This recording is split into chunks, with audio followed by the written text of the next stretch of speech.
the Hurro-Urartians in connection with the Ingush, the Chechens, and the Armenians. But before we get too deep into the video, first I want to tell you guys about my social media platforms. So I have a Clubhouse account and we can actually talk to one another on it. I also host Clubhouse rooms every now and then where I might talk about history and genetics of the Middle East and Africa. I have a Twitter page, a Facebook account, and a Facebook page, as well as a Instagram, all titled The Hebrew of Israel. And what I typically do on these platforms is post upcoming videos as well as slides for my presentations. And so just be on the lookout for all of that on my social media platforms. And if you want to support me financially for the channel, you can look at my Patreon as well as my PayPal and my GoFundMe. And with all of that out of the way, let's begin with the video. So as mentioned before, Proto-Hurro-Urartians are believed to have been descendant and the language of the Hurro-Urartian culture and people. The Hurro-Urartian languages are an extinct language family of the ancient Near East, comprising only two known languages, Hurrian and Urartian. It is often assumed that the Hurro-Urartian languages, or a pre-split Proto-Hurro-Urartian language, were originally spoken in the Hurro-Urartian culture, and the geographic distribution is in Armenia, Anatolia, Syria, Mesopotamia, and the Zagros Mountains, which is the typical area of the Hurro-Urartian culture region. So this book details Hurro-Urartian in connection to the Hurro-Urartian culture. It's called Hurro-Urartian from the lexico-statistical viewpoint, and it reads, the Hurro-Urartian linguistic family consists of two closely related languages, Hurrian with several dialects, and Urartian. Despite the chronological distance between the attested Hurrian and Urartian, it seems clear that the latter is not a direct descendant of the former, but the two languages represent two separate branches of a common proto-language, Proto-Hurro-Urartian. For the pre-literate period, it is natural to associate the Hurro-Urartian people with the Hurro-Urartian early Trans-Caucasian archaeological culture.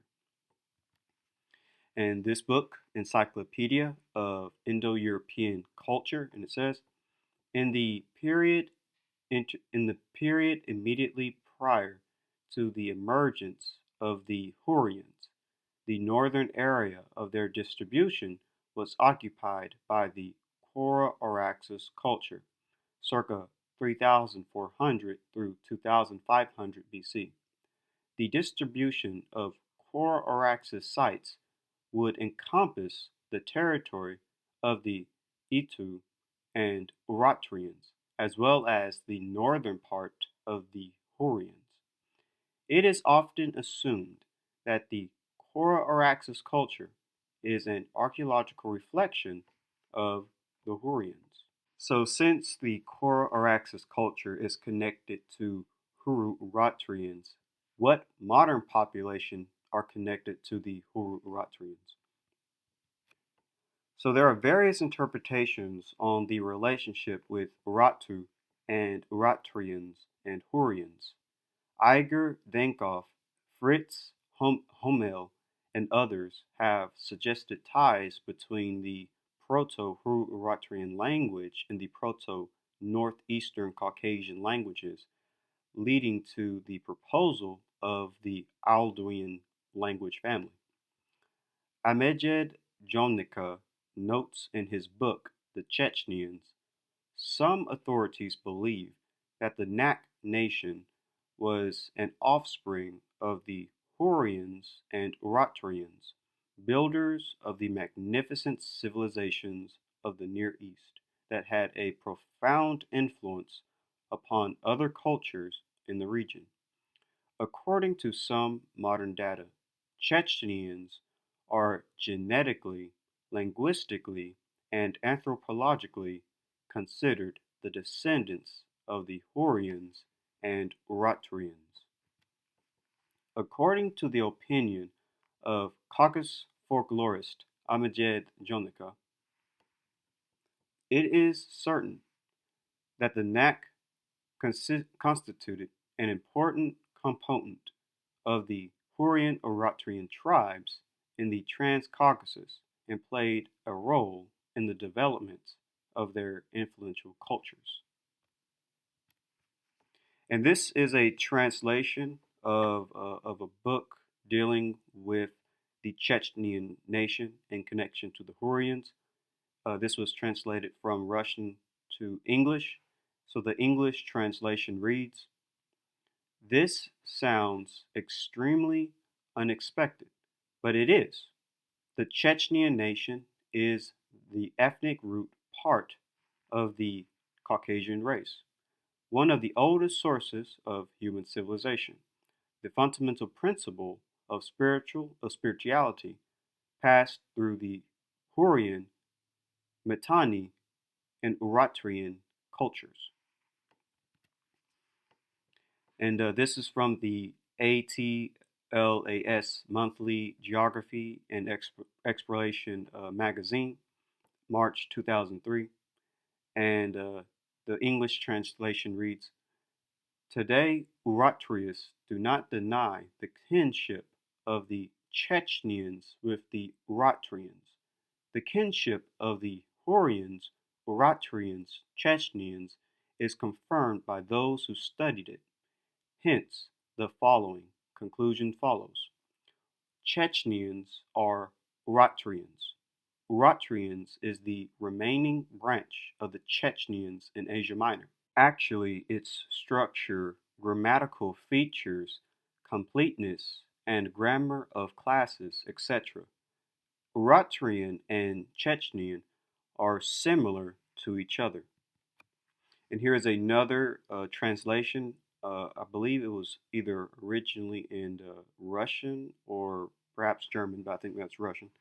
But the English translation reads, "The Eritreans themselves are Aldoians, called their country and state Belesli, from which comes the modern name of Lake Van, in the basin of which the center of this state was located since ancient times.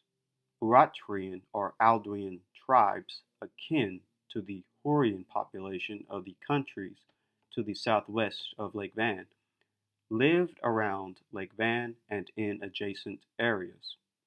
The Eritrean, as well as the Hurrian language, belong to a special linguistic family. Among the modern languages and closest to them are some languages of the North Caucasus, Chechenian, and Ingush."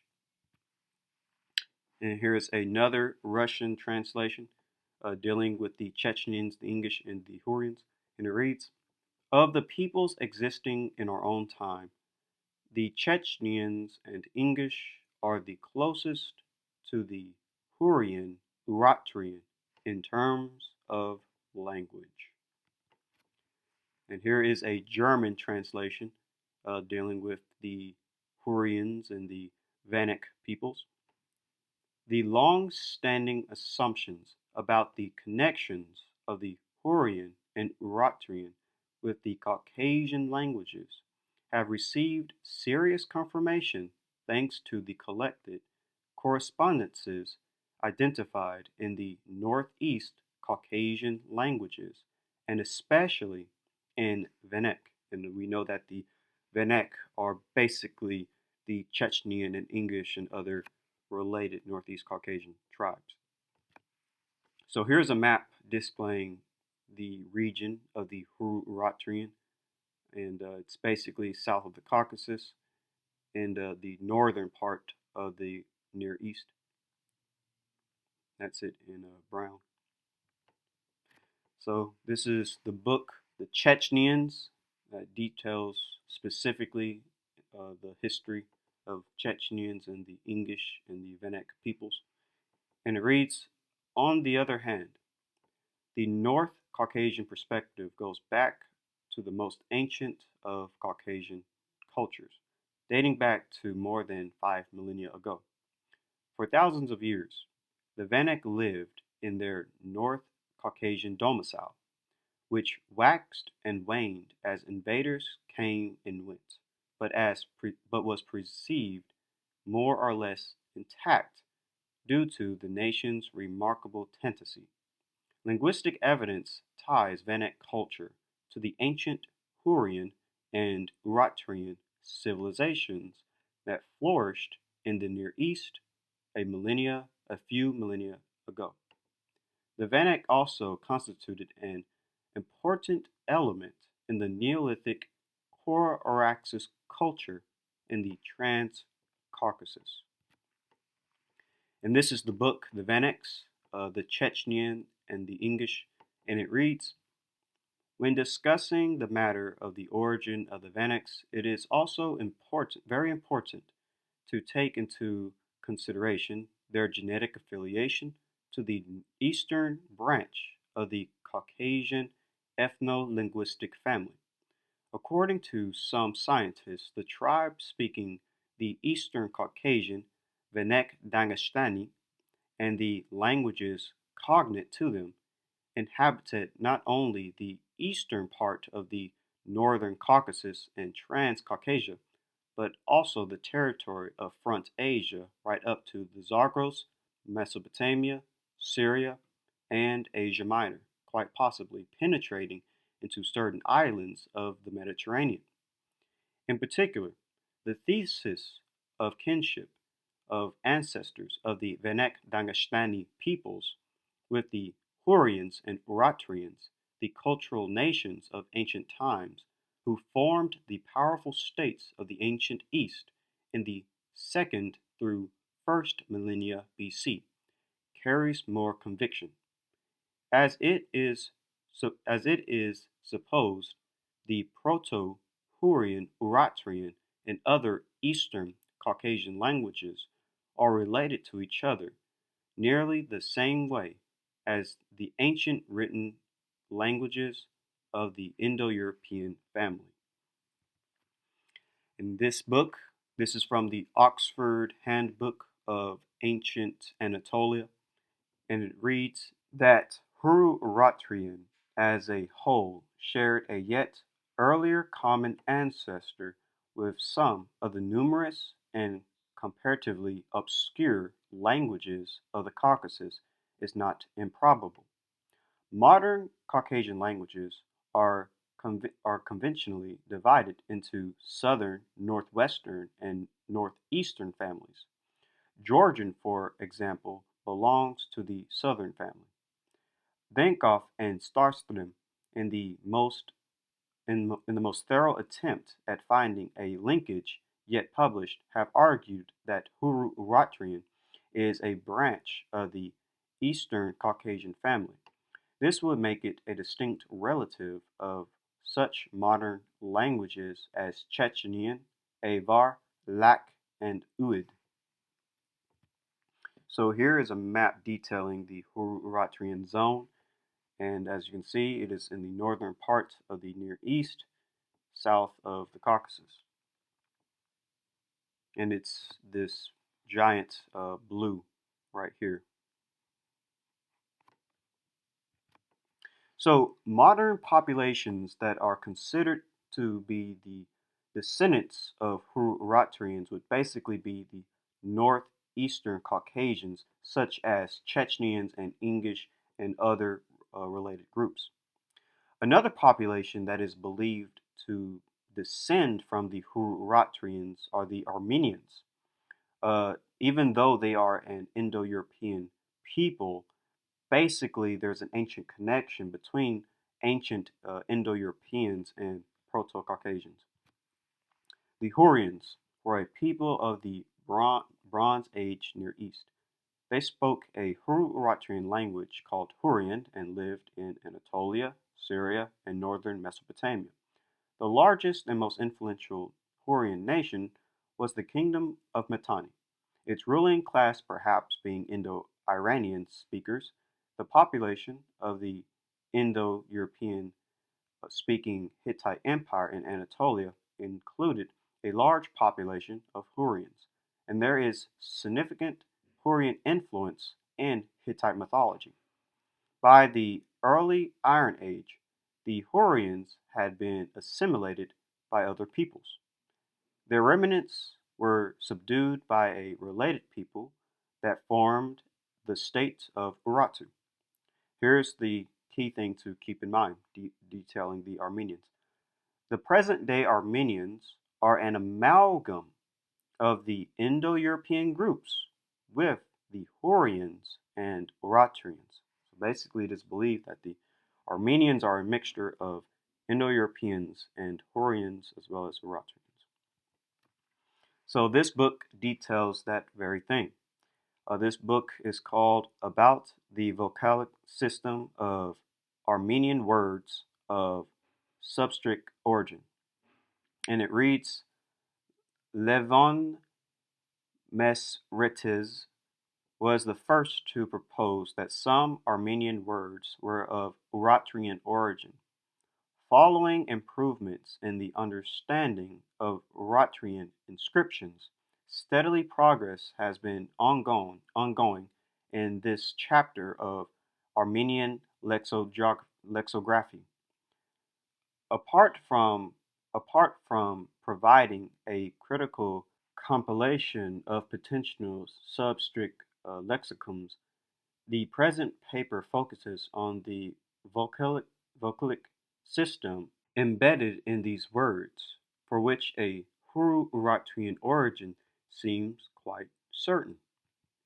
So here's another book dealing with Armenians and Urartians, and it's called The Indo-European Elements in Hurrian, and it says, Hurrian is closely related to the Urartian language, which was spoken in eastern Anatolia, a little to the north and east of Hurrian, between about 850 and 600 BCE.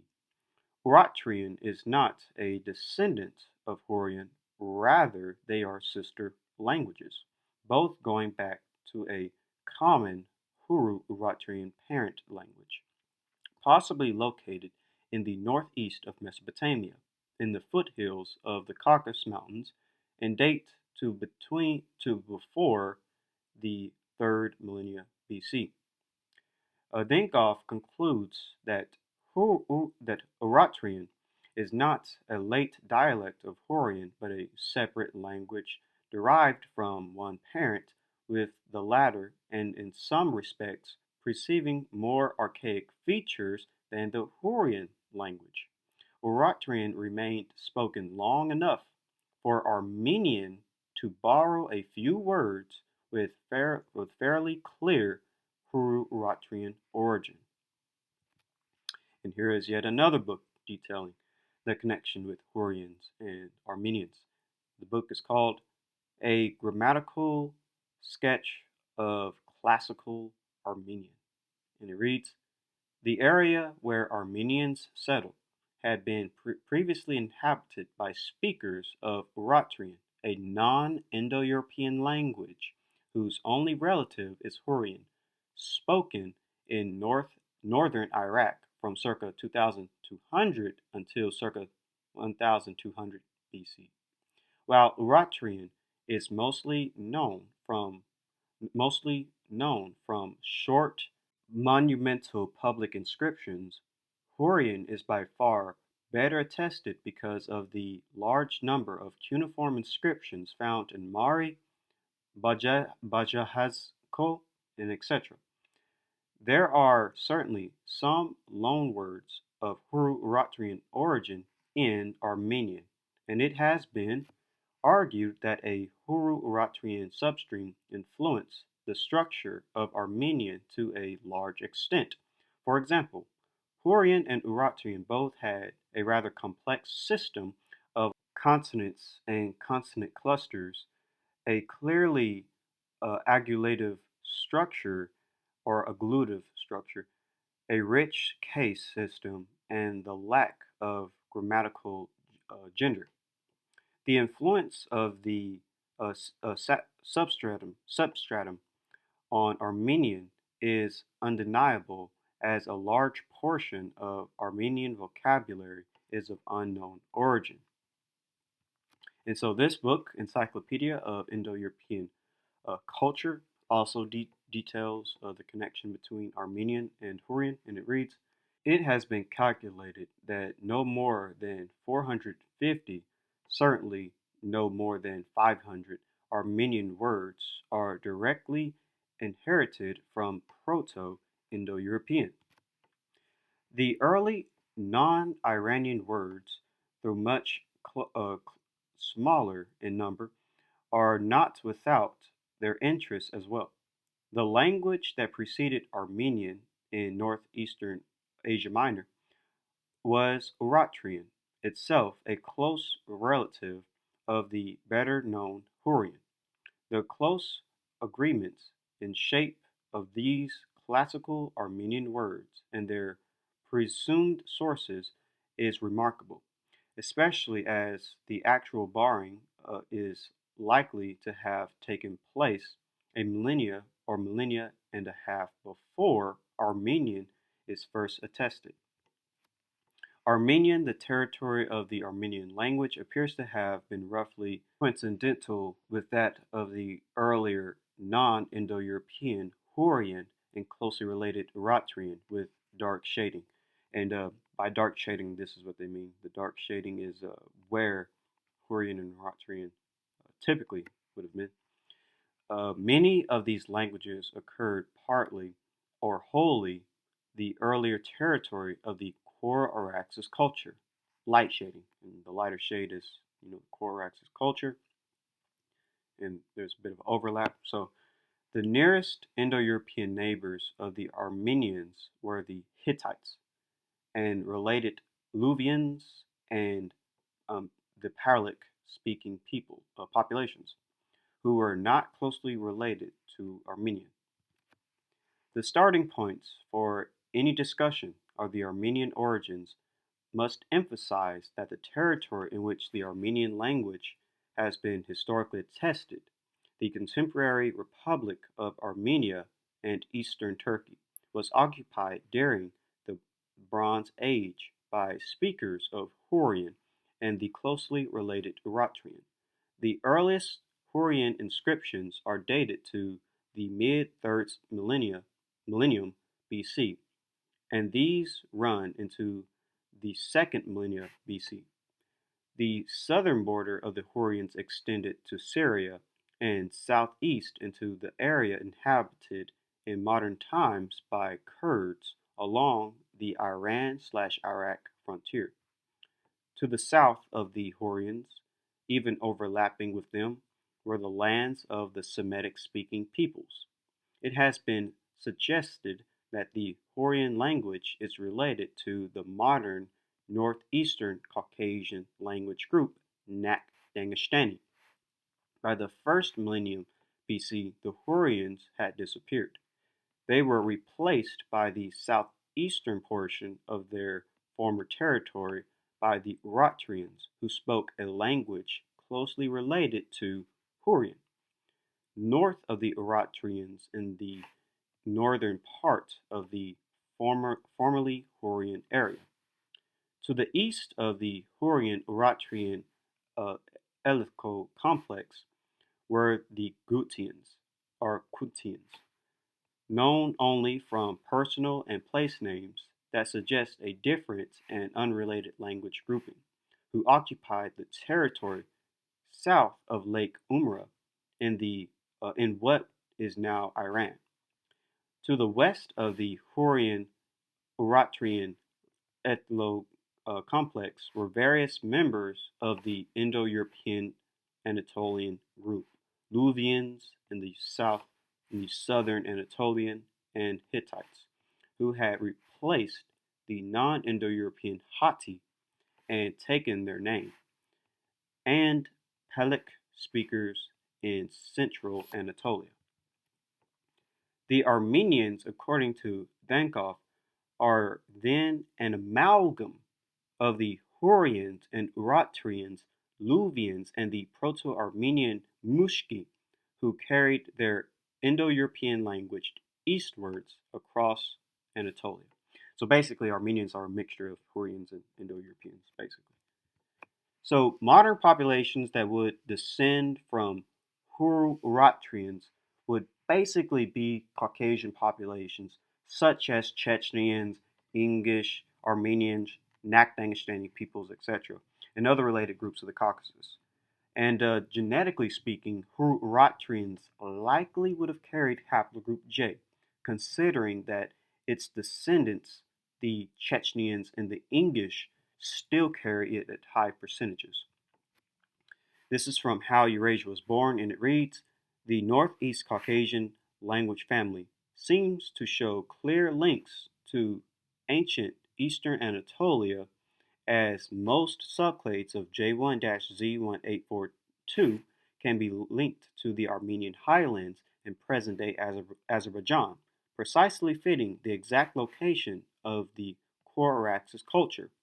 Three subclades of it, J1-ZS3042, J1-ZS5658, J1-ZS2872, and J1-Z5353, are widespread among Northeast Caucasian groups, suggest Northeast Caucasian languages to have originated from the Hurro-Urartian culture, as ancient J1 subclades also seem to have been present in the ancient Levant as well. This supports the existence of the Aldoan language family linking to the Northeast Caucasian. And that fits along with everything that we've just covered. And continuing, it says, regarding the Northwest Caucasian language family, broader analysis of other genetic components by Jan Beskvi confirmed that Northwest Caucasian populations also originated from south of the Caucasus, thus from within the cradle of the Neolithic Middle East. This also supports their supposed relations to the Indo-European family. And we talked about how Armenians are sort of a mixture of Caucasian and Indo-European. But continuing, it says, and suggests that the homeland must have been in close proximity with that of the Indo-European homeland in eastern Anatolia. On the other hand, it must have been west of the Northeast Caucasian homeland, as the latter seem to have covered the entire Hurro-Urartian area. The presence of J2-M67 in the Northwest Caucasian populations also points to the origins south of the Caucasus, although as J2-M67 is present in human populations belonging to both Northwest Caucasian and Northeast Caucasian language groups, it is somewhat ambiguous to which language family did the population that introduced it in the region belong to. This is from Parallel Evolution of Genes and Languages in the Caucasus region, and it reads, again, haplogroup J2A4B*-M67 comprise 51 through 79% of the Y chromosomes in the Ingush and 3 Chechen populations, Northeast Caucasus NAC linguistic group. Finally, haplogroup J1*-M267 comprise 44 through 99% of the Southeast Caucasus Dagestan linguistic group, basically NAC Dagestani groups. So the genetic connection is also very interesting, but we should, expect this. With that being said, perhaps the most interesting thing about all of this is the cultural aspects between Chechens, Ingush, and Armenians. in all these Caucasian populations? Because remember, they all have a tradition of descending from Togarma.